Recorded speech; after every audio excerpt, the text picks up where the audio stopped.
ఓం శ్రీ మాత్రే నమః. ఇప్పుడు తెలియజేసే అంశము తులారాశి వారికి యథార్థంగా చాలా చాలా బాగుంది ఈ నెల అనే చెప్పవచ్చు. ఉద్యోగంలో మార్పులు లేదా కొత్త బాధ్యతలు వచ్చే అవకాశం ఎక్కువగా ఉంటుంది. శ్రమ ఎక్కువైనా ఫలితము అనేటువంటిది కనిపిస్తుంది. అధికారులతో వ్యవహరించే సమయంలో కొంచెం సహనము అనేటువంటిది అవసరము. కుటుంబ బాధ్యతలు కూడా కొంతమందికి పెరిగే సూచనలు కనిపిస్తున్నాయి. ఆర్థికంగా వీరికి ఎక్కువగా కలిసి వస్తుందనే చెప్పవచ్చు.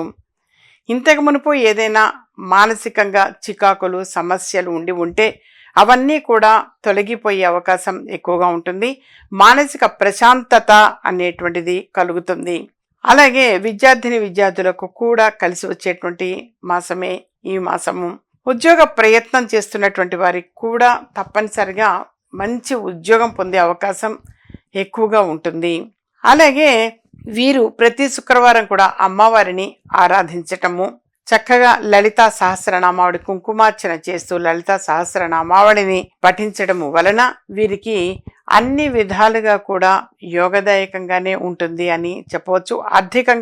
ప్రధానంగా ఆర్థికంగా చాలా బాగా కలిసి వస్తుంది.